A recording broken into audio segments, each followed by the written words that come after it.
મંગલાચરણ એટલે પરમાત્માનું ધ્યાન. મંગલાચરણ એટલે આપણા મનને પરમ તત્વમાં સ્થિર કરવું. મંગલાચરણ એટલે માંગલિક વસ્તુઓનું શ્રવણ.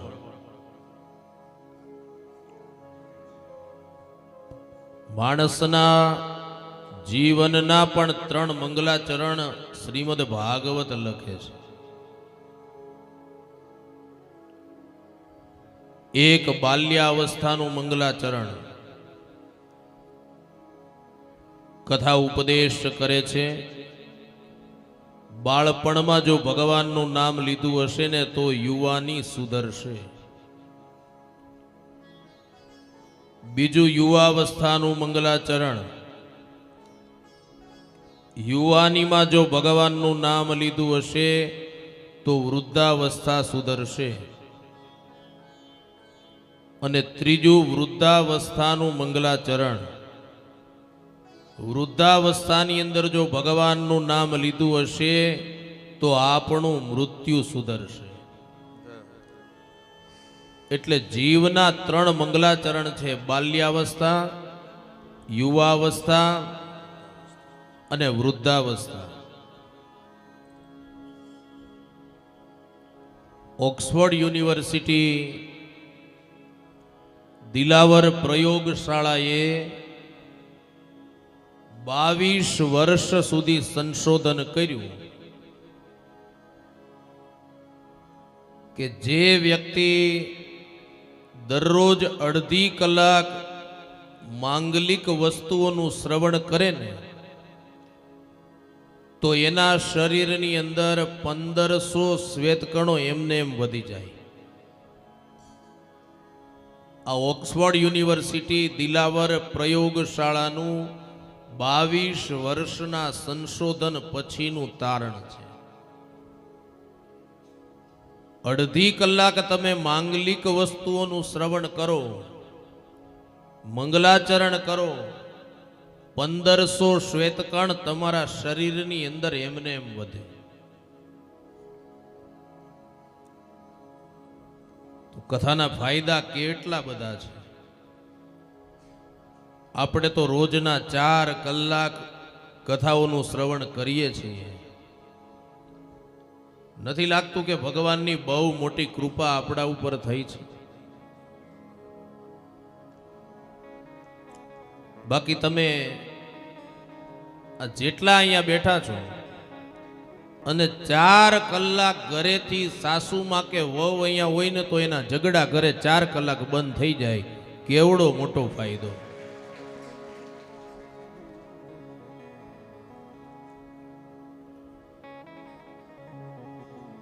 પણ હવે તો આપણી પાસે માત્ર ને માત્ર આવતીકાલનો 1 દિવસ બાકી છે. એટલે હજી કહું છું સજ્જનો, જેટલો લેવાય એટલો લાભ લેજો.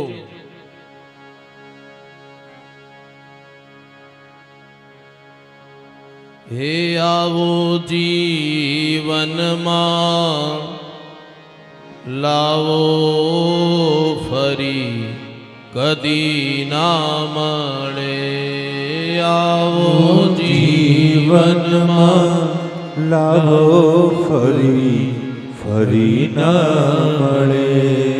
આવો જીવનમાં લાવો ફરી કદી ના મળે. આવો જીવનમાં લાવો ફરી કદી ના મળે. વારે વારે માનવ દેહ ફરી ના મળે. વારે વારે માનવ દેહ કદી ના મળે. વારે વારે માનવ દેહ કદી ના મળે. વારે વારે માનવ દેહ કદી ન મળે. ફેરો લખરે ચોર્યાસીનો મારો રે ટળે મને મોહ ન મળે. ઓ મારા ઘટમાં બિરાજતા શ્રીનાથજી યમુનાજી મહાપ્રભુ. ભગવાન કૃપા કરે તો દરરોજ માંગલિક વસ્તુઓનું શ્રવણ કરજો સજ્જન. પરમ તત્વની અંદર મનને સ્થિરતા આપવાનો પ્રયાસ કરજો.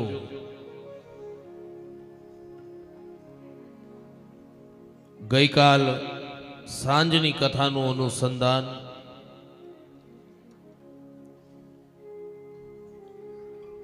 ખૂબ ભવ્યતાથી ગોવર્ધન ઉત્સવને આપણે ઉજવ્યો છે.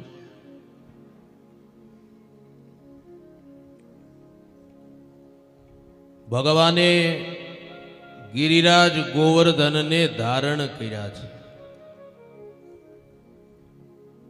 ગોવર્ધનને ભગવાને ધારણ કર્યો ને ત્યારે ભગવાનની ઉંમર માત્ર 7 વર્ષની હતી.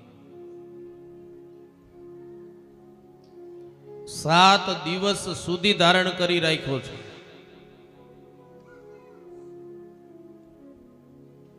ડાબા હાથની ટચલી આંગળીના નખથી ઉપરના ભાગે એક વેત ઊંચો ગોવર્ધન ગિરિરાજને ભગવાને ધારણ કર્યો છે.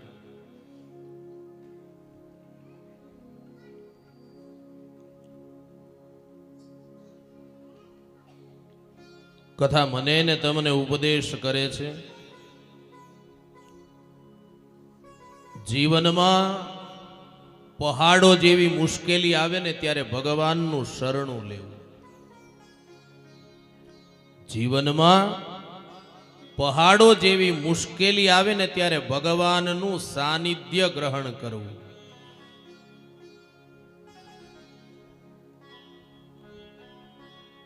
ભગવાનને બધું સમર્પિત કરી દેવું. જીવનની બધી જ ચિંતા ઈશ્વરને અર્પણ કરી દેવી.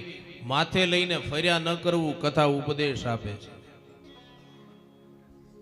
ઘણાને ટેવ હોય ને માથે લઈને ફર્યા જ કરે મૂકે જ નહીં. એક વસ્તુ જીવનમાં સજ્જનો યાદ રાખજો કે તમારા જીવનમાં જે કાંઈ સારી નરસી ઘટનાઓ ઘટે છે ને ભગવાન જે કરે છે ને તે ભલા માટે જ કરે છે. આ શબ્દને તમે ક્યારેય નહીં ભૂલતા. ભગવાન જે કરે તે ભલા માટે કરે છે.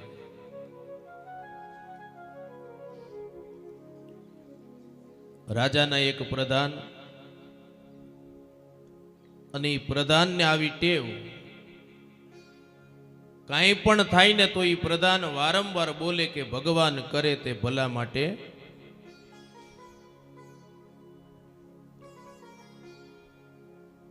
હવે એકવાર રાજા શિકાર કરવા માટે જંગલમાં ગયા. ઘોડા ઉપરથી પડી ગયા, રાજાનો પગ ભાંગ્યો અને પેલો પ્રધાન બોલ્યો ભગવાન કરે તે ભલા માટે. રાજા ખીજાણા કે રાજ્યમાંથી બધા જ વ્યક્તિ ખબર પૂછવા માટે આવે અને તું જેને તેને એમ કહે કે ભગવાન કરે તે ભલા માટે. જા હું તને દેશ નિકાલની સજા કરું છું. ત્યારે પેલો પ્રધાન બોલ્યો ભગવાન કરે તે. ઈ જ રાજા ભાંગેલા પગે પાછા જંગલમાં જાય છે.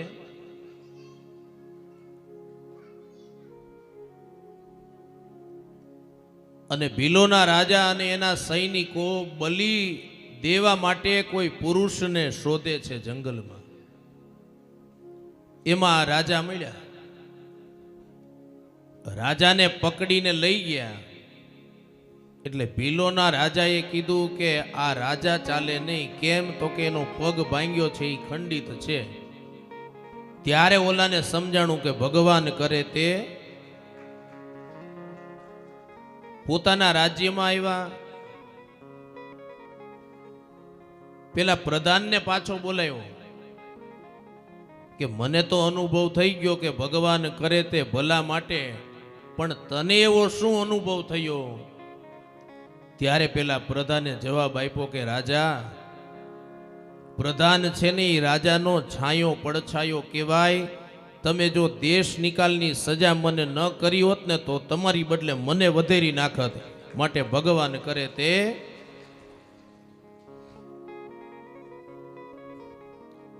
એટલે યાદ રાખજો, જીવનમાં ભગવાન કરે તે ભલા માટે.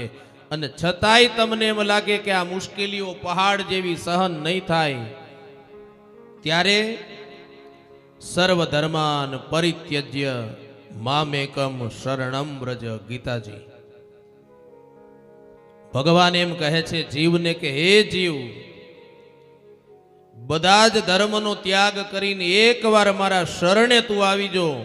જો તારી રક્ષા ન કરું ને તો મારું નામ કૃષ્ણ કનૈયો નહીં.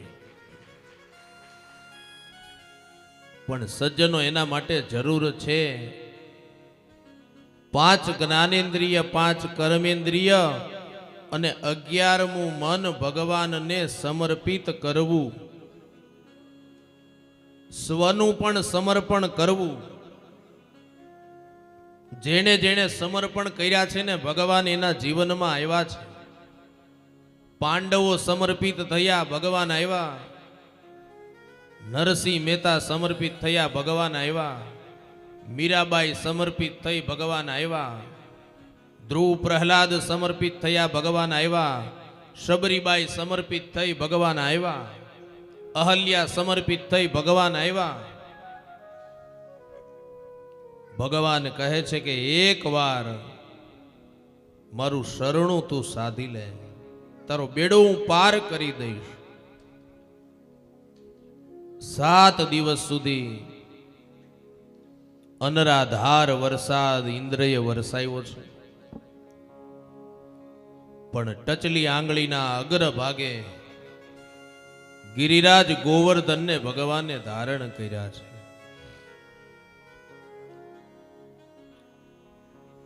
નાના નાના ગોવાળિયાઓ ભગવાનને કહે છે કનૈયા, તું થાકી જાય છે એકલો, એક કામ કર ને, અમે ટેકો પૂરો પાડીએ, તું હાથ લઈ લે.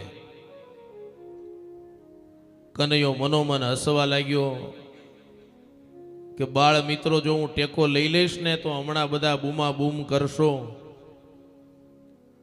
પણ એ ગોવાળિયાઓએ જીદ કરી કે કનૈયા એકવાર તું ટેકો લઈ લે. અને એક વેઢા જેટલું અંતર ખાલી કૃષ્ણએ હટાવ્યું ને, ત્યાં તો એ ગોવાળિયા કનૈયા બચાવો બચાવો બચાવો બચાવો કથા ઉપદેશ કરે છે. ભગવાનથી આપણે છીએ સજ્જનો, ભગવાનથી ઉપર નથી, એટલું યાદ રાખજો. ઈશ્વર મને ને તમને કોઈના કોઈ કાર્ય માટે નિમિત્ત બનાવે છે. મેં અગાઉ પણ કીધું, આજે પણ કહું કે મોટી દાવની અંદર આ ભગીરથ કાર્ય માટે સતીશભાઈ અને એમના પરિવારને ભગવાને નિમિત્ત બનાવ્યા છે. બાકી કરતા હરતા તો ઈશ્વર છે. 3 વસ્તુ જ્યારે ભેગી થાય ને ત્યારે જ આવું ભગીરથ કાર્ય શક્ય બને. ઈચ્છા, યત્ન અને અનુગ્રહ, આ 3 વસ્તુ ભેગી થાય ને ત્યારે આવું ભગીરથ કાર્ય શક્ય બને. ભાગવત કથા કરવાની ઈચ્છા થાય, એને પૂર્ણ કરવા માટે યત્ન એટલે મહેનત કરવી પડે. ઈચ્છા થાય, મહેનત કરો, પણ સજ્જનો એની અંદર દ્વારકાધીશની કૃપા રાજીપો ન હોય ને તો એ પૂરું ન થાય. મને કહેવા દો, સતીશભાઈ અને એમના પરિવાર ઉપર દ્વારકાધીશના 4 હાથ છે. આ ભગીરથ કર્મ ખૂબ ભવ્યતાથી આગળ વધે છે. અને સજ્જનો યાદ રાખજો, માત્ર પૈસાથી પણ આવા કર્મ થતા નથી. અમારી પાસે મુહૂર્ત લેવા માટે આવતા હોય, 40 વર્ષના સંકલ્પો અધૂરા હોય, અરબો ખરબો રૂપિયા વાળા પડ્યા છે જગતની અંદર, છતાં ઈશ્વર એના ઘરે અવસર નથી આપતા.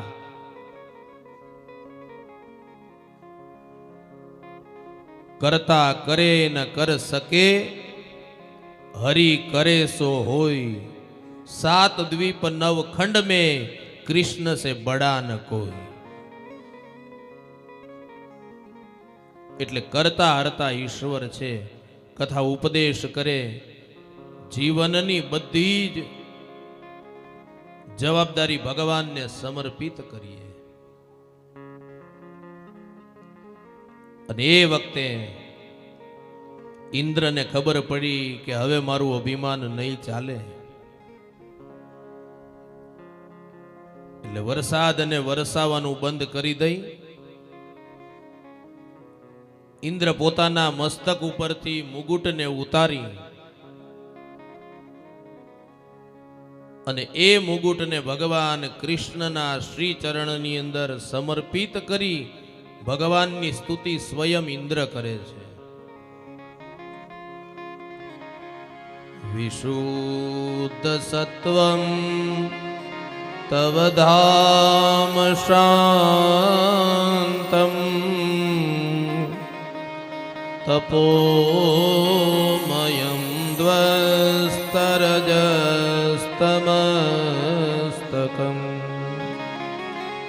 માયામયોऽયં ગુણસંપ્રવાહો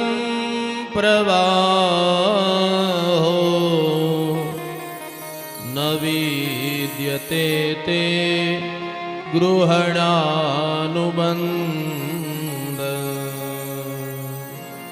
હે પ્રભુ, મેં અભિમાન કર્યું. પ્રભુ, તમે મારા અભિમાનને હણી નાખ્યું છે. મારા અભિમાનને તમે ટાળી દીધું છે. ઇન્દ્ર કહે છે, પ્રભુ શરણાગતિ સ્વીકારું છું, મને ક્ષમા યાચના આપો. ભગવાને ઇન્દ્રની સ્તુતિનો સ્વીકાર કર્યો છે. ગોવર્ધનની પૂજા કરી છે, 56 ભોગ ધર્યા છે.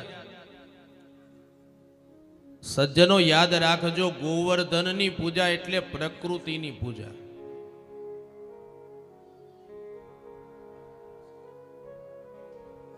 પ્રકૃતિનું ધ્યાન રાખીએ આપણે.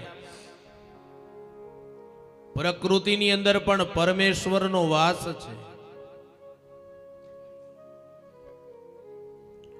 એક વૃક્ષ ઉપરના કુહાડાનો ઘા એ માનવ જીવનના અસ્તિત્વ ઉપરનો ઘા છે, એટલું યાદ રાખજો.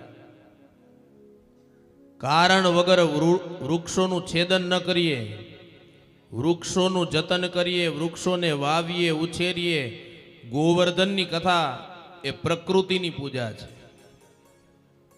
ભગવાને કહ્યું છે, છોડની અંદર હું પણ રણછોડ છું. વૃક્ષોને ઉછેરજો. અને યાદ રાખજો સજ્જનો, હિન્દુના દીકરાના ઘરે 2 વૃક્ષ તો હોવા જ જોઈએ. એક તુલસીનું વૃક્ષ અને બીજું બીલીનું વૃક્ષ. સાક્ષાત ઈશ્વરીય સ્વરૂપ છે. તુલસીનું કાષ્ટ એટલે લાકડું હોય ને, એ લાકડાનો નાનો એવો કટકો સળી લઈ તમે દીવાબત્તી કરો ને ઘરે, ત્યારે દીવાસળીની સાથે તુલસીના લાકડાની સળી રાખી અને દીવો પ્રગટાવશો ને, આખા બ્રહ્માંડમાં દીવો કર્યાનું પુણ્યફળ મળી જાય. એ તાકાત તુલસીની છે. બીજું, તમે જ્યારે કોઈની અંતિમ યાત્રામાં જાઓ ત્યારે તુલસીનું કાષ્ટ જો તમારી પાસે હોય ને, અને એ તુલસીનું કાષ્ટ એટલે લાકડું કોઈની અંતિમ યાત્રામાં મૂકી દેવામાં આવે ને, તો એ ગમે એવો પાપી જીવ હોય વૈકુંઠ લોકનો અધિકારી બને, એ તાકાત તુલસીની છે. એટલે દરરોજ સવાર અને સાંજ તુલસી ક્યારે સજ્જનો દીવો કરવો, સવાર અને સાંજ તુલસી ક્યારે દીવો કરવો, એને જળ ચડાવવું. અને તુલસી ક્યારે જો શક્ય હોય ને તો એક નાના એવા શાલિગ્રામ ભગવાનનું સ્વરૂપ રાખવું અને એના ઉપર તુલસી પત્ર એક સતત રાખવું. બે વસ્તુ છે ને એ ઊંધી ચડે છે, સીધી નથી ચડતી. એક તુલસી પત્ર અને બીજું બીલીપત્ર. બીલીપત્રનો, બીલીના વૃક્ષનો મહિમા પણ એટલો બધો છે. ભગવતી પરાંબા પાર્વતી સ્વરૂપ બીલી છે, લક્ષ્મીનો વાસ છે, કાત્યાયની દેવીનો વાસ છે. બીલીના વૃક્ષની અંદર જે કાંટા છે ને એ કાંટા નથી સાહેબ, ઈશ્વરીય 9 કરોડ શક્તિઓનો વાસ એ કાંટામાં છે. અને બીલીના વૃક્ષની નીચે બેસી અને તમે મંત્રનો જપ કરશો ને 1000 ગણા પુણ્ય ફળની પ્રાપ્તિ થાય. શિવ મહાપુરાણ એવું બતાવે છે. અને જેને લક્ષ્મી ની બહુ જરૂરિયાત પડતી હોય, પૈસાની બહુ જરૂર પડતી હોય, પૈસા ઘરમાં ટકતા ન હોય, શિવ મહાપુરાણમાં લખ્યું છે ઘરે બીલીનું વૃક્ષ વાવી અને બીલીના વૃક્ષના થડની અંદર મૂળમાં સતત થોડું થોડું પાણી ભરીને રાખો. તમારા ઘરે ક્યારેય લક્ષ્મી નહીં ખૂટે, અને છતાંય ખૂટે ને તો સતીશભાઈ પાસેથી લઈ જાજો.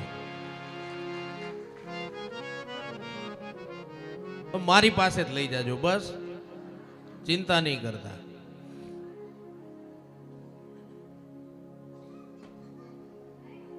બીલીના 3 પાન, એ 3 પાન સૂર્ય, ચંદ્ર અને અગ્નિ સ્વરૂપ છે. આ તો કથા નીકળી પ્રકૃતિના અનુસંધાને, એટલે તમને કથા બતાવું છું. બાકી ભગવાનની કૃપાથી સતીશભાઈ એવડી મોટી માતા પિતાની, ગુરુની, ઈશ્વરની કૃપા છે ને, અત્યાર સુધીમાં 8 પુરાણો ઉપર ભગવાનની કથા કરી ચૂક્યો છું. મારો સંકલ્પ છે કે 18 પુરાણ ઉપર કથા કરવી. ભાગવત, રામકથા, શિવકથા, દેવી ભાગવત, શિક્ષાપત્રી ઉપર કથા, હનુમંત ચરિત્ર ઉપર કથા, મહાભારત ઉપર કથા, વિષ્ણુ પુરાણ ઉપર કથા, આ બધા જ પુરાણો ઉપર કથા કરવાનો અવસર મને મળ્યો છે. રામકથા એટલે ગોવર્ધનની પૂજા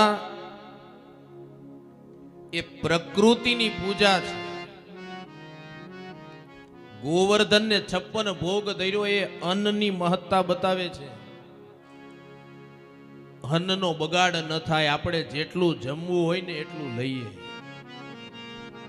પણ એક ખેડૂતના દીકરા દીકરી તરીકે તમને ખબર હોય, એ ખેતરની અંદર, વાડીની અંદર અન્નને પકાવવા માટે ખેડૂતે કેટલી મહેનત કરવી પડે છે. અન્નનો બગાડ ન થાય. ભગવાને ઇન્દ્રયાગને બંધ રખાવી અને ગોવર્ધન યાગ કરાવડાયો. અને એ ગોવર્ધન યાગ દ્વારા યજ્ઞની મહત્તા પણ બતાવી. સજ્જનો, એક વાત યાદ રાખજો, યજ્ઞની મહત્તા બહુ મોટી છે. અને આજની તારીખમાં 3 શુદ્ધિ સાથે જો યજ્ઞ થાય ને તો યજ્ઞ તમે ધારો એવું પરિણામ આપે ને આપે. એક મંત્ર શુદ્ધિ, બીજી ક્રિયા શુદ્ધિ અને ત્રીજી દ્રવ્ય શુદ્ધિ. આ 3 શુદ્ધિ સાથે યજ્ઞ થાય ને તો યજ્ઞ તમે ધારો એવું પરિણામ આપે. આ ઈ જ યજ્ઞ છે. યજ્ઞના પ્રતાપે ભગવાન રામ રાજા દશરથને ત્યાં અવતરિત થયા હતા. એટલે યજ્ઞની મહત્તા પણ ભગવાન ગોવર્ધનની પૂજા દ્વારા બતાવે છે. ગિરિરાજ ગોવર્ધનની પૂજા કરી છે. માખણ મિસરી લઈને આવ્યા ગિરિરાજની